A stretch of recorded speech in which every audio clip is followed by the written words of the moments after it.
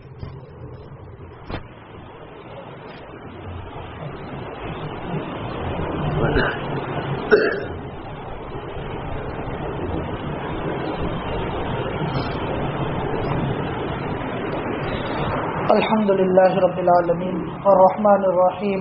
والصلاة والسلام علی سید الانبیاء والمرسلین محمد وآلہ وصحبہ اجمعین۔ ربنا هب لنا من ازواجنا وذرياتنا قرة اعین واجعلنا للمتقین اماما۔ اللهم اغفر لنا وارحمنا وانت خیر الراحمین۔ اللهم اغفر للمؤمنین والمؤمنات والمسلمین والمسلمات۔ اللهم اغفر لي ولوالدي ولأساتذتي ولمشايخي۔ اللهم اغفر لنا وارحمنا وأنت خير الراحمين۔ اللهم إنا نسألك علما نافعا ورزقا طيبا وعملا متقبلا وشفاء من كل داء۔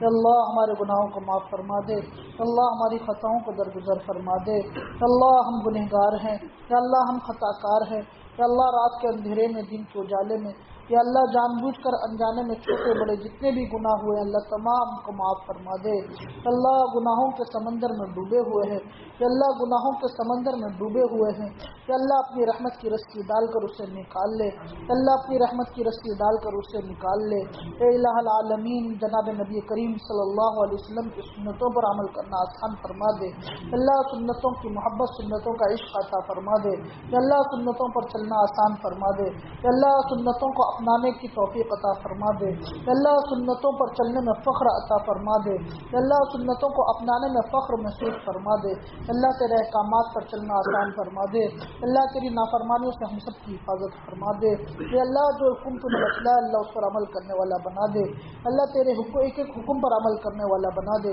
اللہ تیرے چھوٹے سے چھوٹے حکم کو یا اللہ سینے سے لگا کر اس پر عمل کرنے والا بنا دے، یا اللہ چھوٹے سے چھوٹے گناہ کی اللہ نحوست، یا اللہ نحوست یا اللہ اس کی نفرت ہمارے دلوں میں پیدا فرما دے، اللہ چھوٹے سے چھوٹے گناہ سے بچنے کی توفیق عطا فرما دے۔ یا الہ العالمین مسلمان جہاں کہیں پریشان ہیں اللہ پریشانیوں کو دور فرما دے۔ یا الہ العالمین مسلمانوں کی جان کی مال کی عزت کی آبرو کی حفاظت فرما دے۔ یا اللہ مسلمانوں کی اللہ مدد فرما دے، یا اللہ مسلمانوں کے حال پر رحم فرما دے، یا اللہ مسلمانوں کے حال پر رحم فرما دے، یا اللہ ہم کمزور بندے ہیں، یا اللہ ہم اس اسلام کی حفاظت نہیں فرما رہے، یا اللہ اس اسلام کی حفاظت ہم سے نہیں ہو پا رہی ہے، یا اللہ تیرے احکامات کی حفاظت ہم سے نہیں ہو پا رہی ہے، یا اللہ اتنی طاقت اور قوت دے دے کہ اللہ ہم تیرے ان احکامات کی حفاظت کرنے والے بن جائیں، یا اللہ اتنی طاقت اور قوت دے دے کہ تیرے احکامات کو یا اللہ اپنا کر اس کے اوپر عمل کرنے والے بن جائیں۔ اے الہ العالمین اے الہ العالمین جو لوگ اس دنیا سے جا چکے ہیں اللہ ان سب کی مغفرت فرما دے، یا اللہ ان سب کی قبروں کو نور سے منور فرما دے، یا اللہ حاضرین میں سے جن لوگوں کے رشتہ دار اس دنیا سے جا چکے ہیں، یا اللہ جن کے قریبی دوست احباب یا اللہ اس دنیا سے جا چکے ہیں اللہ ان سب کی مغفرت فرما دے، یا اللہ ان سب کی قبروں کو نور کے یا اللہ ان سب کی قبروں کو جنت کے باغوں میں سے ایک باغ بنا دے، یا اللہ کروٹ کروٹ ان کو چین و سکون نصیب فرما دے، یا اللہ جو بیمار ہیں ان کو صحت کاملہ عاجلہ مستمرہ دائمہ عطا فرما دے، یا اللہ جو بے اولاد اللہ ان کو نیک صالح اولاد عطا فرما دے، اے الہ العالمین جو بے جوڑا ہے اللہ ان کو نیک صالح جوڑے عطا فرما دے، اللہ جن کی اولاد نافرمان ہو چکی ہے اللہ ان کی اولادوں کو اپنے ماں باپ کی آنکھوں کی ٹھنڈک بنا دے، اللہ ان کو نیک صالح بنا دے، اللہ ان کو اپنے ماں باپ کے حکموں پر چلنے والا بنا دے، اللہ تیرے احکامات پر عمل کرنے والا بنا دے۔ اے الہ العالمین اے الہ العالمین جنہوں نے ہمیں دعا کے لیے کہا ہے یا لکھا ہے ان کا ہم پر حق ہے یا کہنا چاہتے تھے نہیں کہہ سکتے اللہ ان تمام کے جائز مقاصد کو پورا فرما دے۔ اے الہ العالمین اے الہ العالمین حاضرین میں جو مقصد لے کر اللہ تیرے سامنے بیٹھے ہیں اللہ ان تمام کے جائز مقاصد کو پورا فرما دے۔ اے الہ العالمین ان تمام کے جائز مقاصد کو پورا فرما دے۔ اے الہ العالمین اپنا رحم کرم عافیت کا معاملہ فرما دے، اللہ ہم سب کو اپنی رحمت میں لے لے، اپنے آغوش میں لے لے، اللہ ہم سب کو اپنی رحمت کی چادر میں سمیٹ لے۔ اے الہ العالمین جو مانگا ہے وہ بھی عطا فرما، جو مانگے سے رہ گیا وہ بھی عطا فرما۔ الہ العالمین ہماری چھوٹی چھوٹی دعاؤں کو حضور پاک صلی اللہ علیہ وسلم کے صدقہ طفیل میں قبول فرما۔ صلی اللہ تعالی علی خیر خلقہ محمد و آلہ و صحبہ اجمعین برحمتک یا ارحم الراحمین والحمد للہ۔